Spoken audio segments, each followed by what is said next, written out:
जय श्री राम, जय गुरुदेव, जय हनुमान। मैं शुभ्रा भारद्वाज। शिवरात्रि खत्म हो गई, शिवरात्रि चलेगी। भोले बाबा की शादी की सालगिरह सभी ने मनाई। बड़ी ज़ोर शोर से शिवरात्रि का पूजन हुआ, कई जगह बारातें निकली, बहुत अच्छा महोत्सव मना। अभी 13 तारीख को होली मनाई जाएगी, होली जलाई जाएगी 13 तारीख को, और 14 तारीख को होली खेली जाएगी। गुरुदेव ने बहुत ही एक अच्छा सा उपाय बताया, यानी कि मुझसे करवाया हुआ उपाय था। तो मैंने सोचा कि बहुत सारे लोग परेशान हो रहे हैं, क्योंकि पैसे एक ऐसी चीज़ है कि बड़े बड़ों को अलग कर देता है। भाई भाई से दुश्मनी हो जाती है। मतलब पैसा नहीं है तो जो मित्र मंडली होती है वो भी दूर चली जाती है। भाई के पास पैसा है तो बहन को अवॉइड कर देता है, बहन के पास पैसा है तो भाई को कुछ नहीं मानती है, देवरानी जिठानियों की नहीं बनती है।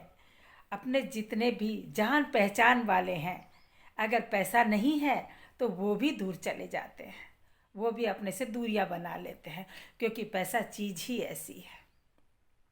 क्योंकि मैंने बहुत करीबी से देखा है इन चीज़ों को, कि जब इंसान के पास पैसा खत्म हो जाता है, कभी कभी ऐसे सरकमस्टांसेस हो जाते हैं कि पैसा खत्म हो जाता है और वो खर्चा करने के हित में नहीं रहता है, नहीं कर पाता है कई बार। क्योंकि कई बार इंसान हमेशा पैसा खर्च करता रहता है, और कई बार चांस ऐसे बैठते हैं कि भगवान की क्या मर्जी होती है, क्या नहीं होती है, ये सबके साथ है, अकेले ऐसा नहीं। क्योंकि मैंने इस चीज़ को बहुत नज़दीकी से देखा है और बहुत नज़दीकी से भुगता है मैंने इस चीज़ को।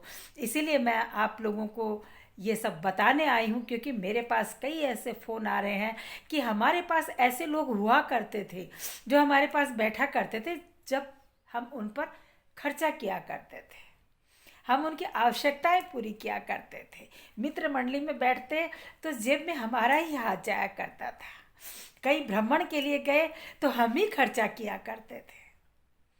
और आज ऐसा हुआ कि हमारे पास थोड़ी सा व्यापार कम चला, या नौकरी छूट गई, या कर्जा लेना पड़ा, मकान खरीदना पड़ा तो उसके लिए कर्जा लेना पड़ा। तो उसमें क्या है कि हमारे पास पैसों की दिक्कत आ गई, तो अपने सब दूर चले गए। होता है, होता है। तो मैं मेरे बहन भाइयों को यही कहना चाहूँगी कि इसके लिए मैं बहुत ही एक छोटा सा उपाय लेकर के आपके पास आई हूँ, और उसको करिएगा, बहुत विश्वास से करिएगा, और आपके 1 महीने के अंदर अंदर आपके हर रास्ते खुलने नज़र आ जाएंगे।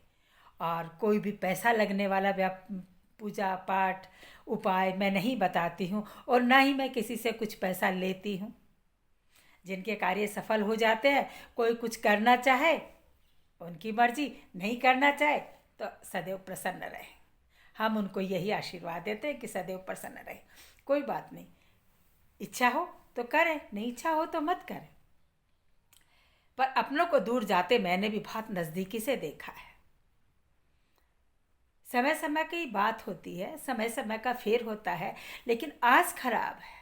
हमेशा ये चीज़ सोच करके चलिएगा कि हमारा आज खराब है, लेकिन कल बहुत ही सुंदर होगा, कल बहुत ही सुंदर होगा, बहुत ही अच्छा होगा। जो लोग दूर चले गए ना, वो वापस मधुमक्खी की तरह आपके पास चिपटने को शुरू होंगे। लेकिन जब सतर्क हो जाइएगा, सतर्क हो जाना कि ये वही लोग हैं, जब अपने पास पैसा नहीं रहा था उस समय लोग साथ देने नहीं आए थे, और आज पैसा दिख गया तो ये वापस भिन भिनाते हुए वापस आ गए। तो ध्यान रखना उन लोगों से, तो सतर्क रहना। बस मैं इतना ही कहूँगी, चाहे परिवार वाले हो, चाहे मित्र हो, चाहे कोई भी हो, चाहे पड़ोसी हो, कोई भी हो। अब आपको करना क्या है, होली जो है वो पूर्णिमा की ही आ रही है। वैसे ये पूर्णिमा का उपाय है, ज़रूरी नहीं कि होली के दिन का ही है। ये पूर्णिमा का उपाय मैं बता रही हूँ कि आपको पूर्णिमा को क्या करना है। पूर्णिमा वाले दिन आपको या तो मिट्टी का एक छोटा कलश ले आइएगा, छोटा यानी कि ये पीतल का, क्योंकि मेरे पास पीतल का है, मैं पीतल का ही इस्तेमाल करती हूँ, जिसके ये जो कलावा बांधा है, ये ऐसे कलावा बांधना है। मिट्टी का भी इतना सा आता है, या आपके पास चांदी का है तो आप चांदी का भी रख सकते हैं, लेकिन और कोई धातु नहीं हो। आपके पास पीतल हो, मिट्टी हो, या चांदी का हो, ऐसा इतना सा आपको कलश लेना है, इतना सा ही कलश लेना, उसके आपको कलावा बांध देना है। अब इसमें आपको क्या करना है, इसमें जितने चावल आते हैं उतने चावल डालने हैं। मतलब चावल भी आप ये देखिएगा कि इतना ही भरें आप इसको, क्योंकि पूरा भर देंगे तो जो और थोड़ी सी सामग्री इसमें डालनी है वो आप नहीं डाल पाएंगे। अब इसको इतना चावल से भर दें।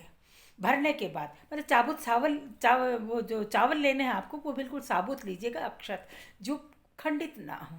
महंगे वाले घर में आजकल वही रखते हैं। और जो बड़े चावल, जो बिरयानी बनती है, पुलाव बनते हैं, जिसको आप क्या बोलते हैं, वो चावल साबुत वाले, वो साबुत ही आते हैं, उसका आप भर दीजिएगा। भरने के बाद इसमें एक हल्दी की गांठ, ये कलावा बांधना नहीं भूलेगा, एक इसमें हल्दी की गांठ डालनी है आपको।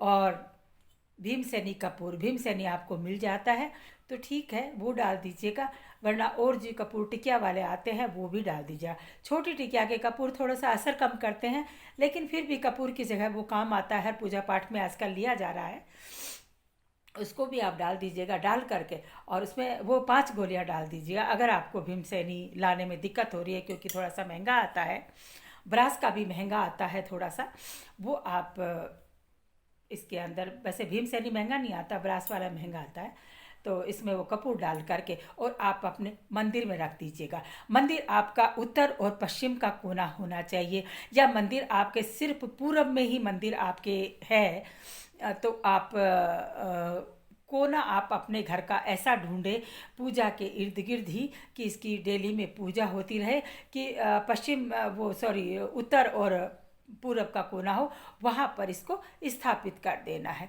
1 महीने के लिए। अब 1 महीने आपको क्या करना है, घी का दीपक जलाना है, जो मंदिर में जलता है, आपको एक्स्ट्रा मत जलाइएगा, घी का दीपक जलाना है।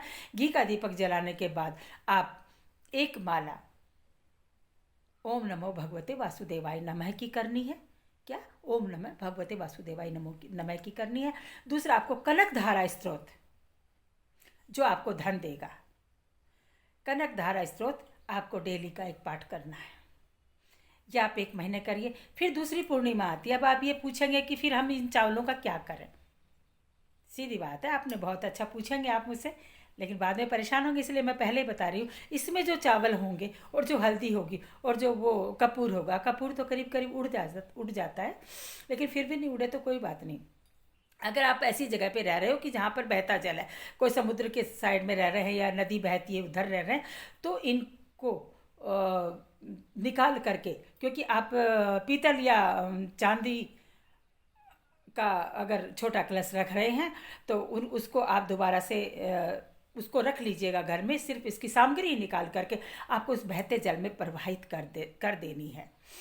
और अगर जल नहीं है बहता तो आप पीपल वृक्ष के नीचे आप उसको डाल के आ सकते हैं कि मैंने ये पूजा पाठ करी है, इसका पीपल देवता आपके पास डाल रहे हैं। उसी पूर्णिमा को, दूसरी पूर्णिमा को आपको डालना है। फिर उसी दूसरी पूर्णिमा वाले दिन फिर इसको भर के रख देना। अगर मिट्टी का कलश इतना सा आपने रखा है तो भी आपको रोज़ रोज़ खरीद के लाने की ज़रूरत नहीं है हर महीने, क्योंकि क्यों पैसे को वेस्ट करते हो। पैसा लाने के लिए ही तो अपन ये कार्य कर रहे हैं कि पैसा आए अपने पास। और अगर आपको ये लगे कि वो मिट्टी की जो आपने मटकी रखी है, बाय द वे आपने मिट्टी की रखी हो, पीतल का इतना सा नहीं हो या चांदी का नहीं हो, तो आपने मिट्टी का अगर रखा हो तो खराब नहीं हुआ हो, क्योंकि मिट्टी का रखते हैं तो वो मंगल का कारक होता है और मंगल कार्य करता है। पीतल का भी आप रख सकते हैं, तो जब तक वो खराब नहीं हो उसी मटकी को आप वापस रख दें और वापस से अपना वही माला और वही पाठ करना स्टार्ट कर दीजिए। देखिएगा 1 महीने में आपको बहुत अच्छा लाभ मिलेगा। जो लोग चले गए थे ना, आपके पास पैसा नहीं रहा था, जो लोग दूरी बना के चले गए थे, धीरे धीरे धीरे धीरे वापस आना शुरू हो जाएंगे। देखिएगा कितना मज़ा आता है जब वो खिसकते हैं, जब वापस आपके पास आते हैं। क्योंकि मैं ये उपाय करती रहती हूँ और मेरा शुरू रहता है, मैं हमेशा से करती हूँ, तो मैंने सोचा जो मैं कर रही हूँ मुझे अच्छा फ़ायदा हो रहा है, आपको भी मिलेगा। इसी के साथ वीडियो अच्छा लगा आप मेरे साथ जुड़े हुए हैं, सब्सक्राइब कीजिएगा, लाइक कीजिएगा, कमेंट्स में जय श्री राम अवश्य लिखिएगा, और जो आपकी शिकायत हो वह भी लिखिएगा। और डिस्क बॉक्स में मैं गुरुदेव के नंबर देती हूँ, तो मेरे से बात करनी हो तो आप गुरुदेव से मेरे नंबर ले लीजिएगा। और उनके रिलेटेड जैसे जन्मपत्री हो, शादी विवाह में कोई अड़चन आ रही हो तो गुरुदेव से अपनी जन्मपत्र दिखाएं, निःशुल्क सेवा है, कभी कोई पैसा नहीं लेते। इसी के साथ फिर आती हूँ एक अच्छा सा उपाय लेकर के। जय श्री राम, जय गुरुदेव, जय।